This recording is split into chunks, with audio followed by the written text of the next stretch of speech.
Hola amigos, ¿cómo están? Bienvenidos a otro episodio más del Bazar de los Perdidos. Este es nuestro segundo encuentro. Espero que estén bien, que todo en su vida tenga un caos bien ordenado. Y hoy les voy a hablar sobre un tema muy especial para mí. Es un tema muy personal, pero que creo necesario contárselos para darles un poco de contexto acerca de qué es la filosofía vivida por mí. Y lo creo necesario porque, pues básicamente todo lo que les cuento, todo el Bazar de los Perdidos tiene muchos tintes filosóficos.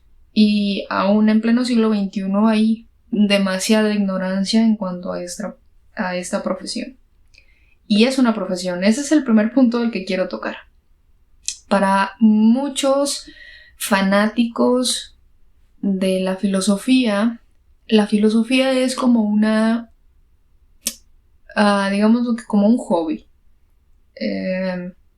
Cuando yo tomé la decisión de estudiar esta carrera, la primera pregunta que me hice es, ¿qué es la filosofía? No me pregunté si me iba a dar de comer, no me pregunté qué tanto campo laboral tenía, no me hice esas preguntas lógicas que hoy las pienso y que la mayor parte de los estudiantes lo pensamos. Sin embargo, la segunda pregunta, que también era muy recurrente en mi vida académica, era ¿con qué se come la filosofía? O sea, ¿qué es eso? ¿Existe algo llamado filosofía? Y bueno, eran demasiadas preguntas existenciales para una adolescente que ya de por sí se complicaba cañón la vida por todo lo que se preguntaba, por todo lo que pensaba. Y me di a la tarea de averiguarlo. Estaba yo en tercer año de preparatoria cuando tenía por allá en el año 2014, 2013, tenía un profesor de creo que era comportamiento humano, o no recuerdo exactamente. Pero sí recuerdo que ha sido uno de los pioneros en esto de la investigación.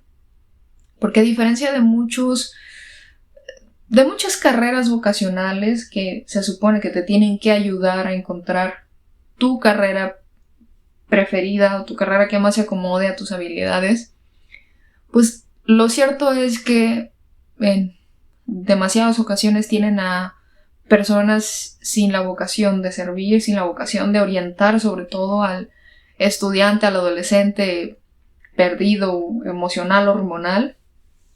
Pero no fue mi caso, ¿saben? Mi caso fue completamente contrario. El mío y el de todos los que estábamos bajo el servicio, bajo la educación de este personaje. Y es un gran amigo en la actualidad. Y nos ayudó bastante. Personalmente a mí me ayudó mucho porque fui la única persona interesada en la facultad de filosofía. Cuando yo hice esta búsqueda sobre la filosofía, fue posterior a una muestra profesiográfica que hubo en mi preparatoria. Y recuerdo haber visto muchas mesas con muchos folletos, con alumnos muy preparados. Los de medicina ni se digan, estaban todos con sus batas blancas y ya saben, todas esas cosas. Y solo había una mesa pequeñita en el área de humanidades que se llamaba filosofía. Y recuerdo que el folleto tenía a unos tipos con toga, medios hippies, que me llamaban mucho la atención. Creo que cuando estallé de emoción fue cuando leí los temas que se abordaban semestre tras semestre. Y me encantó tanto que, desgraciadamente, la persona que iba dando la muestra profesiográfica no supo cómo explicármelo, pero sí supo que había un estudiante de filosofía que era muy bueno explicando. Entonces pues me llamó, me puso en contacto con él, le llamó, y fue así que a través de una llamada telefónica alguien enamorado de la filosofía me enamoró de la filosofía. Me dijo un buen de cosas que les mentiría si las recuerdo con claridad, pero recuerdo perfectamente la emoción de encontrar un lugar donde me sentía completamente cómoda, donde me sentía como pez en el agua, literalmente. Y después de eso, ya una vez elegida la carrera, pues teníamos de tarea ir a entrevistar a 3 personas de la facultad sobre temas que a mí me parecieran interesantes y que me pudieran aportar o reforzar mi elección de carrera. Yo recuerdo que fui y elegí ambiciosamente al director de la carrera y a otros 2 profesores que pues, son muy buenos, ¿no? En mi tiempo todos eran muy buenos. Y actualmente también hay una generación de profesores muy buenos. Y con buenos me refiero a con vocación de enseñar y de ejecutar lo enseñado. Entonces yo los entrevisto y ya me cuentan y créanme que si me hubieran dicho algo negativo sobre la filosofía, yo seguiría por el camino de esa carrera. Se llegó el momento en donde entré por primera vez. Estábamos alrededor de 27 personas un lunes por la mañana. Estábamos por realizar el examen de admisión y todos nos volteábamos a ver con cara de somos muy raros aquí, ¿no? Físicamente, expresivamente, corporalmente éramos raros, ¿no? Yo creo que era la menos rara en cuanto a atuendo. Pero los demás tenían una manera muy particular de decir por qué estaban ahí. Desgraciadamente, la carrera de filosofía es una carrera que no ha sabido venderse. Por lo que a lo largo de mi tiempo como estudiante me tocó ver que muchos estudiantes se bajaran del barco y al final solo nos graduamos 6 personas. De esas 6 personas, solo yo me he titulado, es decir, solamente yo tengo mi título y también recibí la mención honorífica y me titulé por tesis. Entonces, digamos que en los 36, 38 años ya que tiene la facultad de Filosofía y Letras, pues soy la primera mujer en titularme como debe ser, ¿no? Con todos los protocolos, con el título y todas esas cosas. Lo interesante de esto es que esto que les cuento nos da un panorama muy amplio de todos los obstáculos que un estudiante de filosofía pasa cuando se está formando en este maravilloso mundo.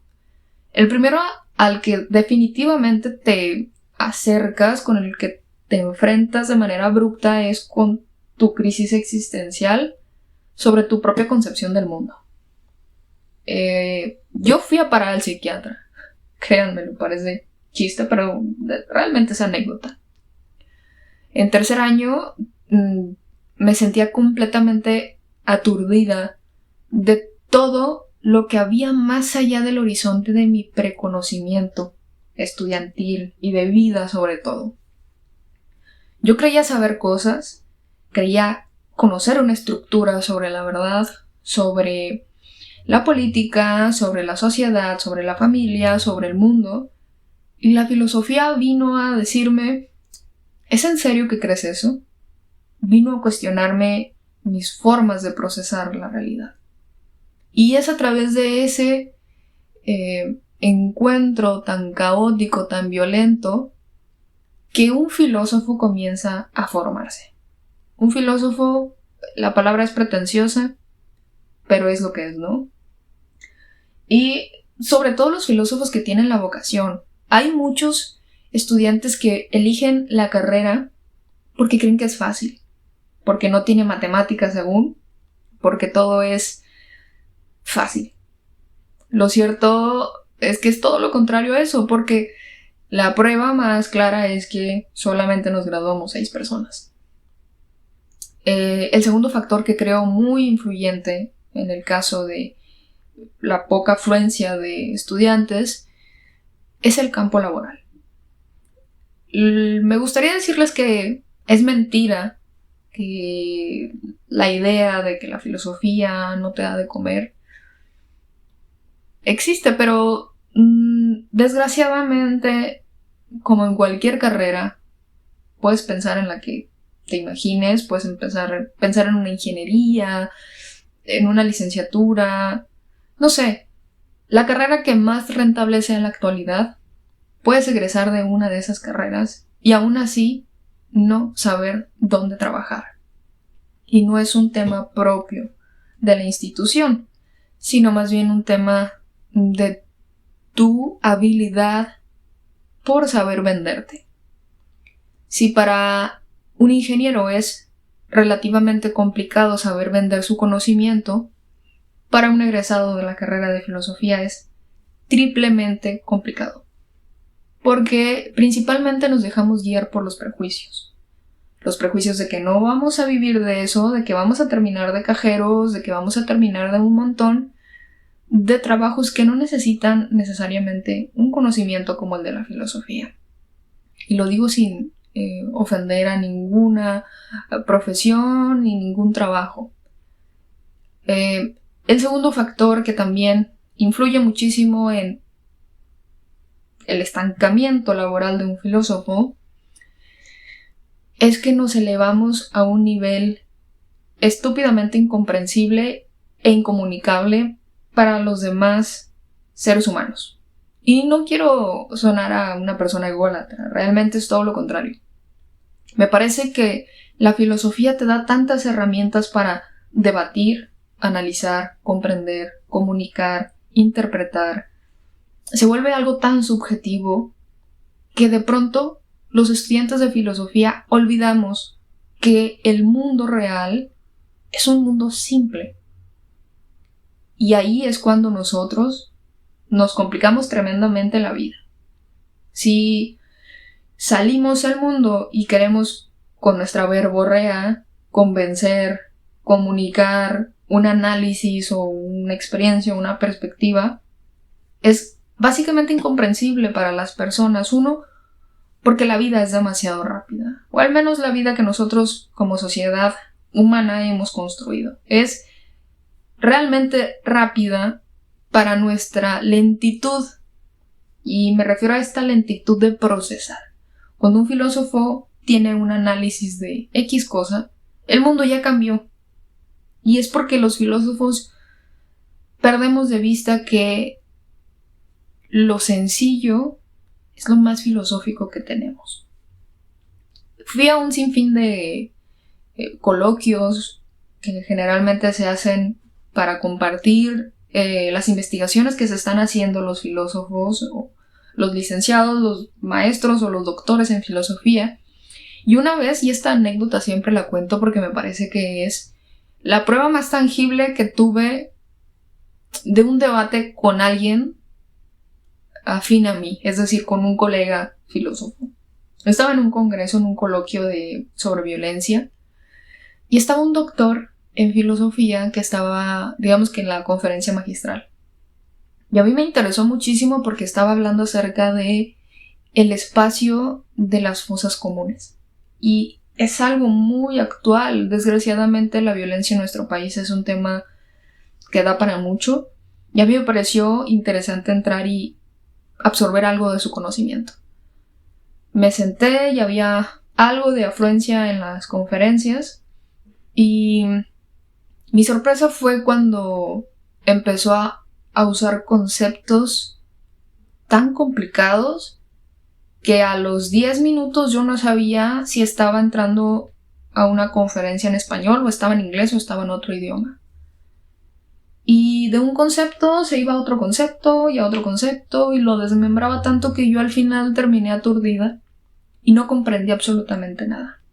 Había personas ahí que no pertenecían precisamente a la academia filosófica, sino que eran, no sé, fanáticos o amantes o seguidores de la filosofía, que quedaron peor que yo. Cuando fue la oportunidad de la ronda de preguntas, yo recuerdo haberle preguntado, ¿qué dijiste? Y yo sé que le debió haber molestado muchísimo esa pregunta, pero ¿qué dijiste? O sea, él me contestó sin responderme y me confundió aún más. Entonces ahí yo dije, mi tarea, mi reto propio es no llegar a ese punto, no llegar a ese nivel. Y no digo que lo que haya dicho está mal. Creo profundamente que dijo cosas demasiado interesantes, pero que estás hablando de un tema sumamente delicado, que cómo lo vuelves comunicable a los familiares de las personas que están en una fosa común. Es decir, si tú como filósofo solamente quieres aportar a la propia comunidad de filósofos, pues está padre, pero aún así sigues produciendo material, sigues produciendo contenido que la gente no va a entender y que sabes qué va a pasar, vas a seguir ahuyentando a los posibles candidatos a que estudien la carrera en filosofía. Y eso me marcó muchísimo y a partir de eso me volví una obsesionada por digamos que el lenguaje.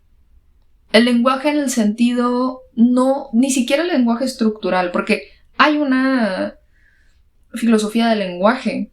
Es una corriente filosófica muy interesante y muy importante, pero yo no quise tampoco entrar en eso, en esas estructuras, en esos tecnicismos, porque igual pensaba, voy a caer en lo mismo.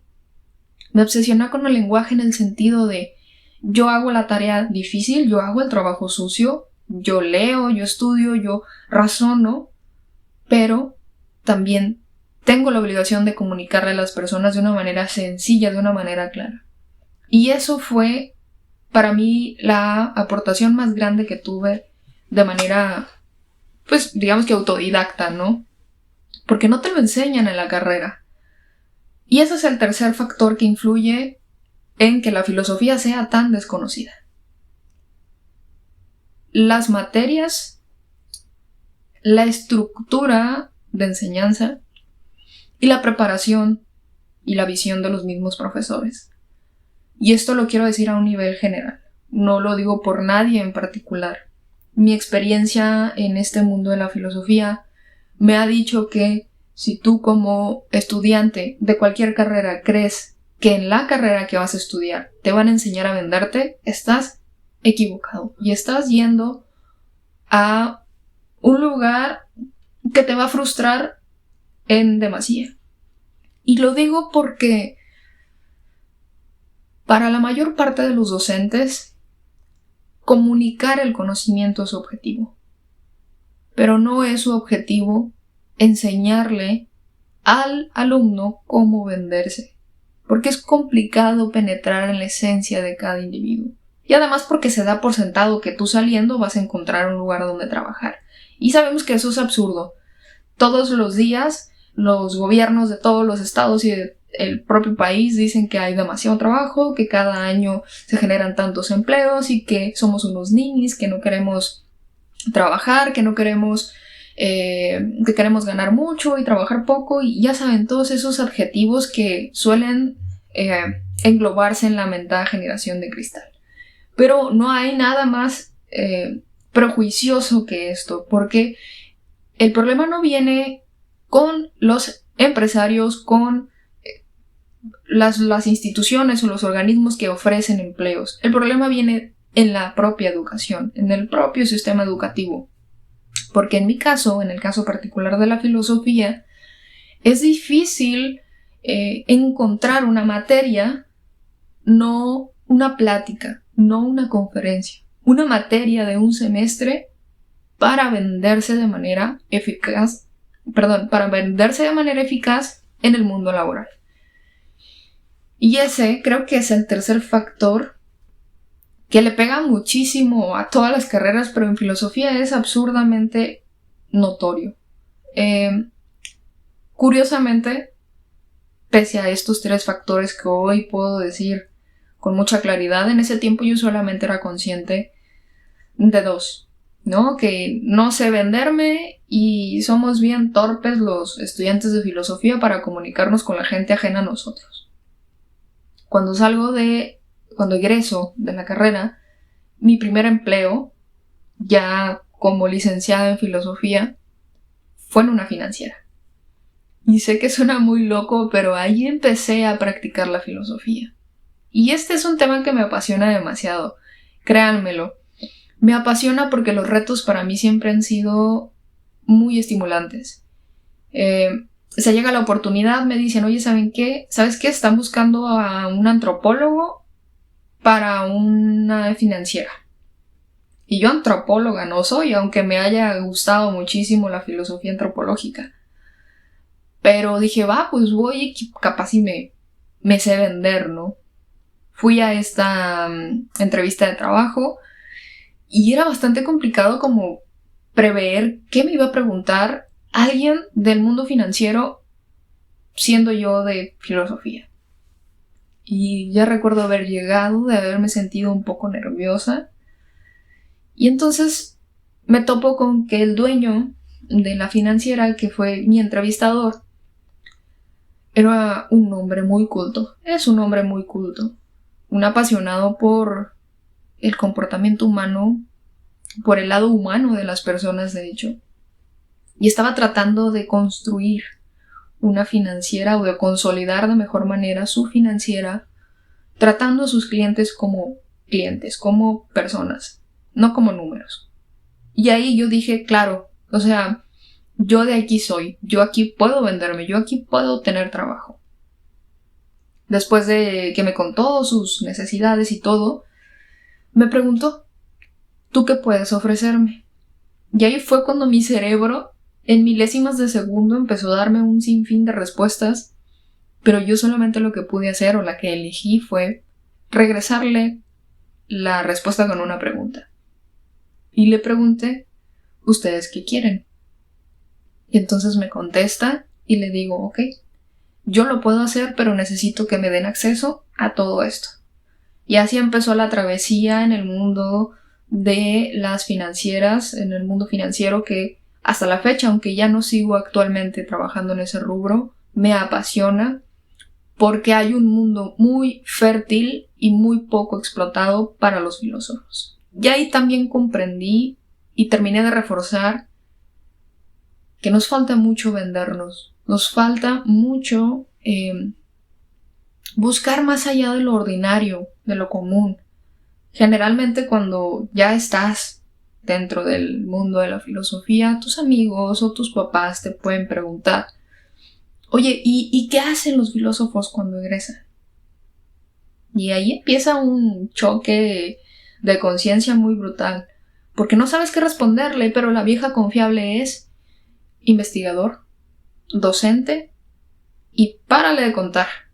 Y eso es algo que se ha estado haciendo de manera común, pero no lo es todo. Hay un mundo, incluso hay puestos de trabajo para los filósofos que no están y que tú puedes crear si tienes la visión de saber cómo carajos encaja la filosofía en todo este caótico mundo. Así que, después de toda la travesía que les he contado, en el mundo financiero, el filósofo básicamente lo que puede hacer y lo que puede aportar es una interpretación de los clientes y de los colaboradores, es decir, de los trabajadores de la empresa o el organismo en el que estés. Porque el filósofo no hace otra cosa más que filosofar sobre el humano, sobre su comportamiento, sobre su legado, sobre las obras que han escrito otros y por qué se han visto influidos para escribir estas cosas, para hablar sobre las locuras que hablan. Y se nos olvida que todas las empresas, por muy ingenieras que sean, por muy robóticas que sean, necesitan de un humano y trabajan con humanos y sirven a los humanos. Y entonces es ahí cuando el filósofo puede explotar su potencial, cuando puede realmente venderse diciendo, tú necesitas un filósofo porque tú tienes 1,500 clientes o tienes 1,000,000 de colaboradores, no lo sé, los números es lo de menos, lo importante es que visualices la importancia de que un filósofo, es decir, un intérprete y un analista de la humanidad, esté en una empresa. ¿Cuáles son las ventajas de tener a un filósofo en una empresa o en una institución? Muchísimas. Y hay muchas que se van creando en el transcurso de porque los filósofos somos como una esponja. Claro, ¿no? Hay sus excepciones. Hay filósofos que realmente ellos se casan con una corriente filosófica y nunca lo sacas de ahí. Pero eso ya va a ser una decisión que tendrás que tomar dentro de tu carrera, o bien que a lo largo de tu carrera profesional vas a tener que darte cuenta. El filósofo no se puede casar con ninguna corriente filosófica. Puede ser afín a algunas corrientes filosóficas, pero el casarse con una es simplemente cerrarse al mundo de posibilidades de interpretación. Y es que en el mundo financiero y en el mundo laboral y en el mundo actual, moderno, el filósofo aporta muchísimo al futuro. Y ya sé, suena muy loco esto, pero básicamente nosotros somos futuristas, somos casi videntes. Y no es que tengamos un don supernatural, no. El detalle está en que la filosofía es gran hermano de la historia. Y se compaginan también que nosotros sabemos del hombre actual porque estudiamos al hombre del pasado. Y sabiendo sobre el hombre del pasado y conociendo un poco o mucho sobre el hombre actual, podemos dar un aproximado de cómo va a ser el hombre del futuro. En mi formación filosófica yo soy fiel creyente que los humanos tienen y tenemos una naturaleza humana, que si lo quieren escuchar en un concepto, sí podemos ser cíclicos, porque nuestras necesidades siguen siendo las mismas. Comer, dormir, defecar, siguen siendo las mismas, no han cambiado. Todo lo que esté fuera de esto son lujos, y los lujos siempre van a ser inamovibles. Van a evolucionar en algún punto, por supuesto, pero no de la manera tan rápida como lo creemos. Aun y cuando tengamos la tecnología más avanzada en nuestra actualidad, los humanos tenemos una cosa muy interesante que se llaman pasiones, deseos, emociones. Y esto nos hace ralentizar un poco el proceso de la evolución.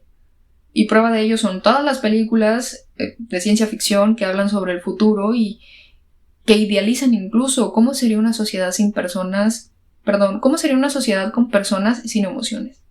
Y ahí te puedes dar cuenta cómo está este asunto, ¿eh? O sea, es muy interesante ver esto porque al menos en mi caso, cuando veo películas que hablan sobre el mundo futuro, siempre pienso, los filósofos hacemos eso. Los filósofos que pensamos más allá de lo evidente, podemos hacer eso fácilmente. Y todo esto que les cuento son los análisis que he hecho de mi propia madre, de mi propio vientre profesional que es la filosofía. De mis colegas tengo muchísimo que contarles también porque es cierto, la filosofía nos da bases para todo, pero nosotros también creamos lazos que en ocasiones se vuelven incomunicables. No solo porque hablamos bien raro, sino porque nos estancamos mucho en el pasado y del pasado no hay mucho que rescatar. Lo más elemental del pasado es los patrones que podemos encontrar de manera analítica. Y esos patrones son los que nos pueden dejar entrever cómo sería el futuro. Pero con las relaciones de los colegas también me refiero a que los filósofos entramos en una etapa de conformismo. Y este conformismo por simplemente ser docentes, simplemente ser investigadores, nos puede perjudicar toda nuestra vida. Y ojo que no estoy malinterpretando ni menospreciando la gran labor que hacen los docentes y los investigadores. Pero es que ya hay muchos. Y hay muy buenos. Pero el problema no es ese. El problema es que se comunica a corto plazo. Es decir, se comunica a poca distancia. O se comunica de formas bien complejas. Y cualquier persona que sienta una atracción por la filosofía, pero no entienda lo que está leyendo o lo que está escuchando, va a huir. Es el sistema natural del humano. Bloquearnos cuando algo no entendemos. Rechazarlo, violentarlo. Y es lo que pasa frecuentemente con la filosofía. Pero, bueno, vamos a dejar este episodio para hoy. Les voy a tener una segunda parte sobre el mundo de la filosofía, porque no me gustaría hacer capítulos o episodios tan largos. Me parece que tengo que ser congruente con lo que les estoy contando y para mí lo breve y lo claro es mucho mejor que lo extenso y complejo. Así que espero que estén al pendiente del canal, que estén al pendiente de aquí de la cuenta y pues nos escuchen, me compartan, me hagan preguntas en mis redes sociales del Bazar de los Perdidos y vamos a ir tejiendo algo padre entre todos. Esto es como los libros de texto. Los libros de texto no son nunca obras acabadas. Son obras que vas coescribiendo con la persona que está leyéndote, y en este caso con ustedes que me están escuchando. Así que les mando un fuerte abrazo, espero que se la pasen muy bien y nos escuchamos en un próximo episodio.